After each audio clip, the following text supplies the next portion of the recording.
بسم الله والصلاة والسلام على رسول الله. ازيكم يا حبايبي، عاملين ايه؟ النهارده هنعمل مع بعض طاجن بامية باللحمة. نبدأ كده. بسم الله الرحمن الرحيم. ادي حلة على النار. بسم الله الرحمن الرحيم. هننزل كده بالمادة الدهنية، زيت ذرة، زيت عادي، سمنة، بس زيت افضل عشان اللحمة هتخرج الدهون بتاعتها، هتشبك في بعضها بالسمنة. زيت بس يسخن. بص يا حبايبي، الزيت سخن مع بعض اهو. بسم الله الرحمن الرحيم.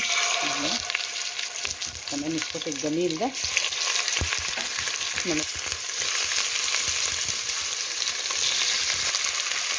زوجي نشوح معاكم اللحمة واحدة واحدة اهي،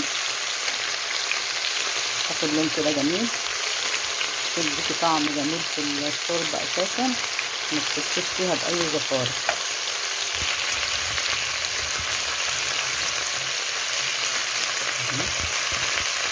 من التحفة ده.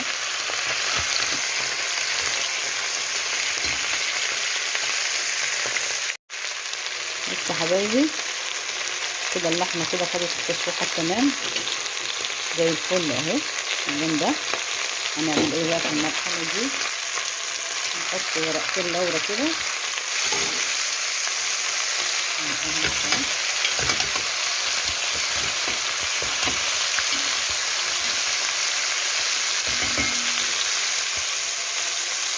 نزلة بالمية.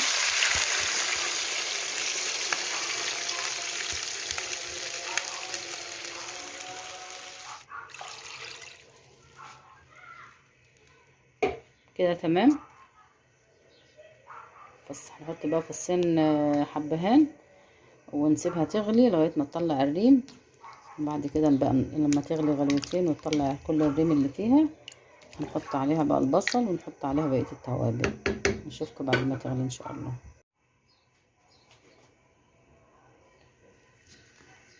بصوا يا حبايبي، الريم بدأ يطلع اهو. هنشيله كده واحدة واحدة، ده ورقة لورا اهو. هنشيله كده واحدة واحدة اهو.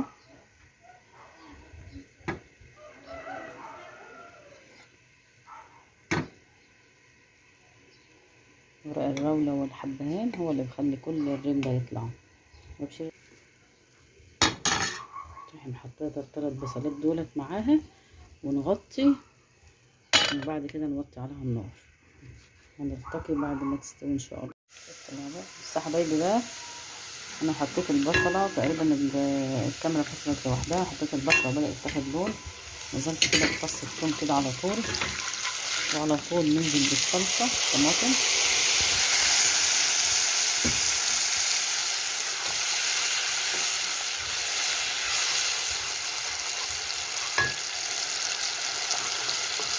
عشان معايا مش عايزه اكتر لها طماطم كتير، عشان لما بتطلع طماطمها كتيره بتبقاش حلوه.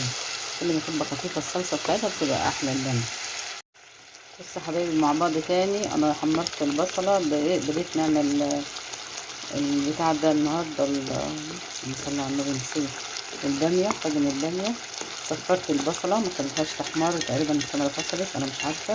صفرت البصله ونزلت عليها فص ثوم، وادي واحد مكعب، وادي فلفل اسمر، معلقه فلفل اسمر كده حلوه.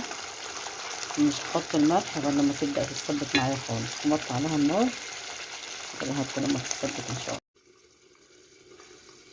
بصوا يا حبايبي، وصلنا للمرحله دي. تسبيك الباميه، تسبيك الصلصه الاول. انا اول حاجه عملتها عشان مش عارفه الطلب، بعد كده نزلت بفص ثوم، وحطيت مكعب مرقه، وحطيت فلفل اسمر، وادي الملح اهو معلقه صغيره، عشان انا مش عارفه لسه هيبقى ايه، عشان حاطه مرقه. ما تنسيش معلقه السكر الصغيره عشان الصلصه ما تعملكش حموضه. وصلنا للمرحله دي خلاص، تقريبا الصلصه كده خلاص سبكت. بص بقى يا حبايبي، الباميه دي انا اللي مفرزاها. بسم الله ما شاء الله عليها. مفرزاها ازاي؟ ما بحطهاش في ميه ولا شوربه ولا كده. انا بجيب الباميه اقمعها، اغسلها واشطفها وانشفها واقمعها، واحمرها في شويه زيت، واعصر عليها ليمون، هتغيب معاكي بدل السنتين. ننزل كده بالباميه،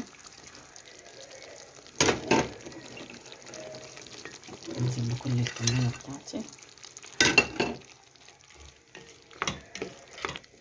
معايا، واسيبها بقى كده تاخد مع نفسها على نار هادية كده مع نفسها واحدة واحدة لغاية اللحمة ما تستوي.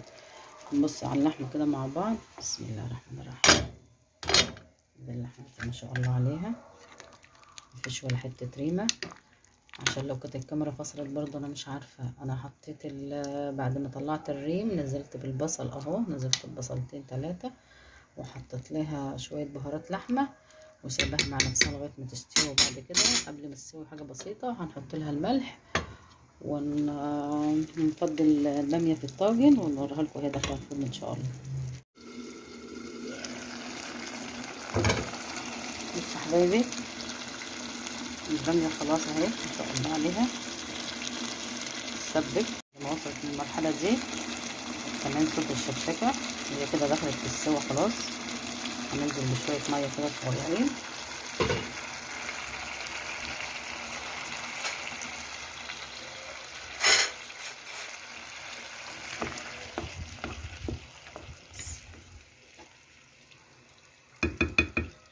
هحطها على نار هادية، هدي النار عليها خالص واسيبها بقى لغاية اللحمة ما تستوي عشان نحط اللحمة في البامية ونحطها في الطاجن ونحطها في الفرن، ونلتقي بعد ما تستوي البامية واللحمة ان شاء الله.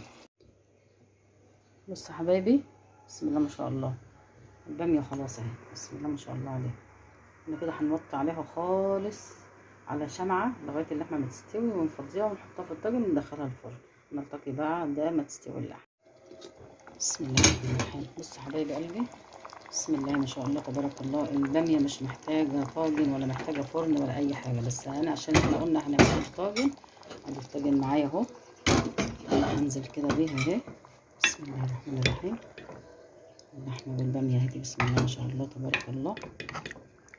البامية بص كأنها لسه جاية من الغيط حالا ولا كأنها متخزنة عندي من السنة اللي فاتت. تحفة اهي بسم الله ما شاء الله تبارك الله ولا قوة الا بالله. وادي اللحمة اهي مش محتاجة اي حاجة اهي.